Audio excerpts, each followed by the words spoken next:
we need to talk, specifically about dwarfs, about Thorek. A while back while streaming I decided to go rogue and use a mod that gives you console control over the game through a web-based system in Total War Warhammer 2. You'll find this in the description below. Well, the result of this was brilliant. Going rogue ended with me creating a Chad of a dwarf, going Super Saiyan, and I am now going to tell you what I did. Looking at his equipment, I gave him Alaric's armor, Starbreaker, Talisman of Preservation, Horn of Ancestors.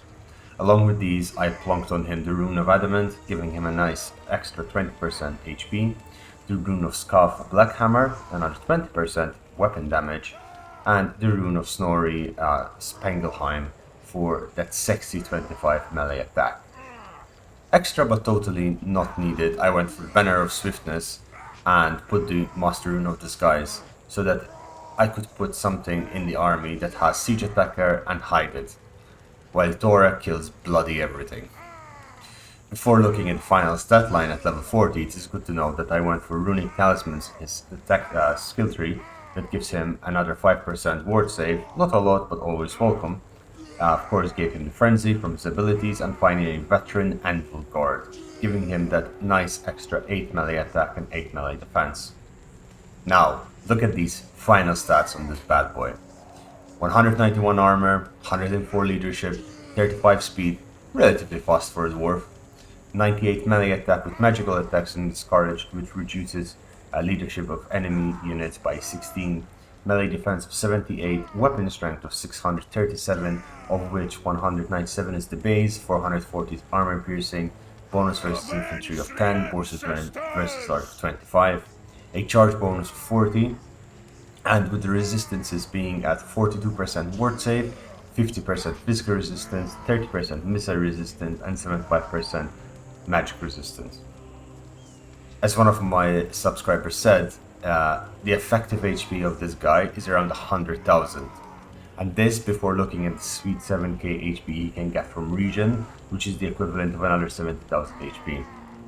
Essentially speaking, this guy can take a beating and a half.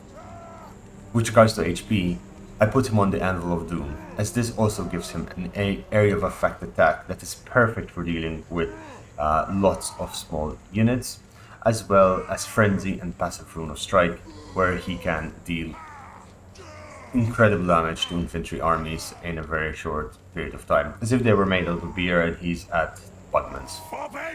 Finally, he killed Trot, got the Anvil of, the Rune of Adamant and Gore-Drenched Trait, which gave him a total of 50% extra HP, collectively allowing him to have some incredibly sexy pets. Finally, we must talk about the must-have lore traits on this lad. Ideally, you have the following to make sure the guy can pack the biggest hammer possible.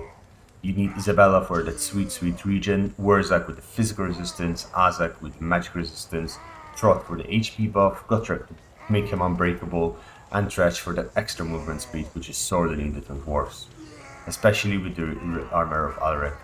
However, on this guy I also got Grimgore, Ungrim, Hellebro, Malus, Geld, and many others.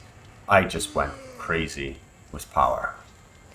Other traits that you want to make sure you have are Campaigner, which gives him perfect vigor, and Gore-Drenched, of course, as we said, for that extra HP.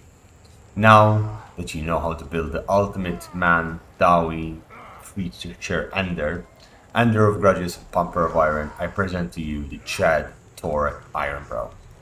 I'm gonna let you watch him in peace as he destroys an entire garrison and 2 armies of Doom Kings.